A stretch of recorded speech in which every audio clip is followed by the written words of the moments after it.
Lord Buddha has rightly said, just as in candle cannot burn without fire, man cannot live without a spiritual life. Our honorable speaker truly justifies the quote as his life is an inspiring journey for every person out here who would like to embrace spiritualism into their lives. Welcoming Shri Rajesh Rabindranaji with an heartfelt applause.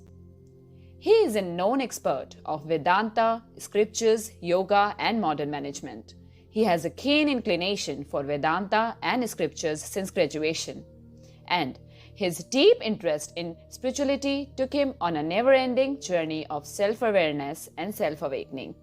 To attain his spiritual goal, he addresses in various programs, conferences, seminars in New Jersey, USA on Bhagavad Gita and Vedanta, to bring out the message of Vedic scriptures in the light of modern science and management. He is also an esteemed co-founder of Project Self USA and is on a mission to enlighten, prepare and grow people spiritually and guide them to understand and follow the real meaning of life. I am so privileged to welcome Shri Rajesh Rabindranath to enlighten us with his deep and life-changing message. Namaste, my dear friends. I'm so happy to be with all of you on the occasion of this 7th International Day of Yoga. As you know, this International Day of Yoga, a unique and creative idea of the Prime Minister of India, Shri Narendra Modi ji, has certainly helped to bring an heightened awareness of the true meaning of yoga among different practitioners. So typically what happens is when you talk about yoga, we hear about multiple disciplines of yoga. Karma yoga, jnana yoga, bhakti yoga, and usually we fail to understand that there is a common ground in all these practices. So during these conferences, we heard the different disciplines of yoga and the common practice. All these practices are a way of life that leading to a common goal. So today in this session, what we are going to do is have a quick understanding of one of the major disciplines of yoga known as Karma Yoga. So in the next 10 minutes, we will cover 3 topics. Why we need Karma Yoga, what is Karma Yoga, and how we can practice Karma Yoga. So these are the 3 topics we are going to cover. So without any delay, let's start with the first topic. Why do we need Karma Yoga? Friends, just think, our life is completely filled with actions or activities. Right from the day you born till your last breath, your life is nothing but a series of actions. The quality and the quantity of the actions we perform determines who we are, what we are, how we are doing in our life, and how we are seen by others. So it is extremely important that we need to look at these actions we perform, because the sum total of those actions is what is going to determine who you are and the quality of your life. So Karma Yoga is a way of life. It's a lifestyle change program which looks at your actions holistically and clearly guides you what actions I should do, what actions I should not do, and how I should do the action, and what should be my attitude towards the actions I do. So this Karma Yoga essentially spiritualize the entire domain of actions we do. So that is why this is probably one of the most important topic in the literature of yoga. This is the central teaching of the great scripture Bhagavad Gita. Lord Krishna focuses on this Karma Yoga very heavily because this practice is applicable to all the people and at all the time, because everybody wanted to be successful, everybody wanted to be stress-free, and everybody wanted to be a model of the world. So that's the reason why we need Karma Yoga. So this Karma Yoga, essentially, we are spiritualizing every action, not just the transactions we do with the God in a church or a temple or the mosque, but every mundane action, right from we wake up, brushing the teeth, taking a bath, going to work, earning for life, every action, how can we spiritualize? How can we make it efficient? How can we live a better life? That is the significance of Karma Yoga. Now comes to the second topic. If Karma Yoga is so critical in everybody's life, what is that Karma Yoga? Lord Krishna explains the Karma Yoga in simple terms in Bhagavad Gita.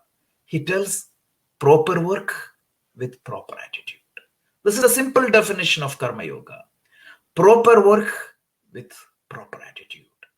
Let's try to understand what is proper work with proper attitude. So let's take the first part. What is proper work?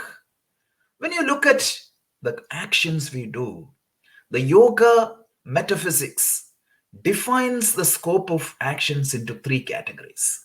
It classifies the potential actions of any human being into three buckets. The first bucket is called tamasic action.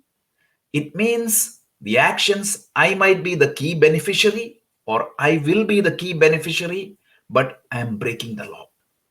I'm breaking the rules of ethics. I'm breaking the laws, or I'm breaking the rules of the land, or I'm hurting other people. I'm gaining something through some illegitimate means. I'm gaining something through some adharmic means. This is tamasic actions. And the second category of action is called Rajasik actions. These actions, I would be the key beneficiary, no doubt, but I'm not breaking any law. I'm not breaking any law, I'm just earning for myself, but through legitimate means. That is known as Rajasik actions. And the third category of actions is known as Swatik actions. Here, I may or may not be the beneficiary, but my actions are legitimate and it is going to benefit a lot of other people. So once again, tamasic actions, Rajasik actions, and Swatik actions. Tamasic actions, for example, if I steal money, if I kill somebody, if I hurt somebody, if I cheat the IRS for the tax, all that comes under the tamasic actions. Karma Yoga tells you cannot do, you should stop doing tamasic actions. Next cases, the Rajasik actions means I am the beneficiary, but I'm not breaking any rules. I'm not breaking dharma. For example, I work and earn for my family. I do work, I take care of my body. I take care of my family. That is completely legitimate. Karma Yoga tells you can continue to do the Rajasik actions. Otherwise, it is nothing, means the life cannot be continued. There is nothing wrong in earning for yourself for the legitimate means. So that's not a problem. But along with that, Karma Yoga tells everybody has to include the Swatik actions. Swatik actions means I may or may not be the beneficiary, but my actions are going to help other people. Supporting other human beings, taking care of the nature, not disturbing the harmony of the nature, studying and propagating the scriptures, taking care of your own family, worshipping the God. All these comes under the Swatik actions. So what is proper work means one cannot do the tamasic actions. Yes, it is permittable to do the Rajasik actions, but one should regularly perform Swatik actions. So this part constitutes the first part of the definition of the Karma Yoga. Let's go to the second part. What is the proper attitude you are talking here?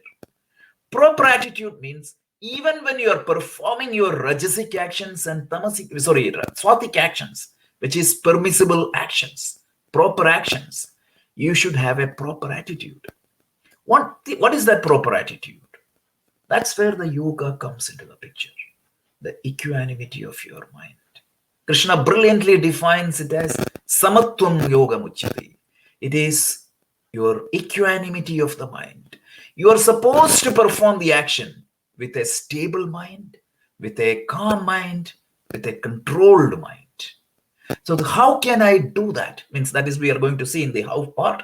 But Do the proper work, that means only Rajasik and Swatik actions. And you need to include Swatik actions with an equanimous mind. This is the definition of Karma Yoga. Simple definition: proper work with proper attitude. Now comes to the third portion, which is how to do the Karma Yoga. Very simple. You just need to put a governance process in your life to make sure that this definition, which is the proper work with proper attitude, is maintained.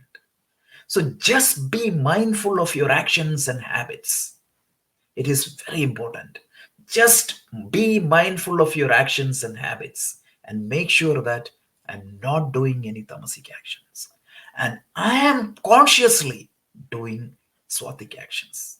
The swatik actions are mainly classified into 5: supporting other human beings, known as Manushya Yajna; supporting your family, known as Pitru Yajna; supporting the other being, known as Bhuta Yajna; worshipping the god or a higher ideal, it is known as Deva Yajna; and study and the propagation of the scripture, which is known as Brahma Yajna. So perform this. And then the difficult part: how can I be emotionally intelligent? How can I maintain that samatvam in my actions? Lord Krishna in the Bhagavad Gita gives 2 simple techniques. One is said, whatever action you perform, offer that action as an offering to the God. Ishwara Arpana Buddhi. So instead of worshipping the God with a ritual, with a flower, or in an altar, your actions are going to be the worship. Whatever you do, that becomes the worship of the God. Yat pravritti bhutanam yena sarvamidam tatam swakarmanat todarchasya siddhim vindati manava. 18th chapter of the Bhagavad Gita. Krishna gives this brilliant definition. Whatever actions you do, just offer that as an offering to the God. Ishwararpanam nechaya kritam. Ramana Maharshi beautifully summarizes that in his book called Upadeshasaram. So this is what the Ishwararpana Buddhi. And when you truly believe in that Ishwara, when you know that Ishwara, who is the intelligent order of the universe, when you trust him, there is no place for worry and anxiety. It is very important, right? When a small child is not afraid, when her father or the mother is around. Why? Because the child is 100% confident that the father and mother is going to take care of me. Just like that, when we surrender to the universal father or the mother, with a faith that he is going to take care of me, irrespective of all the challenges, that is going to give me that immense strength and confidence. And with that confidence, I can get above my worry and anxiety. So that is the Ishwararpana Buddhi. And having performed the best, whatever you get as the result, take that with an equanimity. This is known as Prasada Buddhi. Prasada Buddhi means take the results you get out of the action as an offering from Ishvara. When you go to a temple or when you go to a church, what you get as the prasada, you don't check whatever you get. Whatever you get, take it as Ishvara's blessing and take care of this. So when you follow this Ishvara Arpana Buddhi and Prasada Buddhi, eventually you will get a stable mind and a calm mind. So this is how you perform Karma Yoga.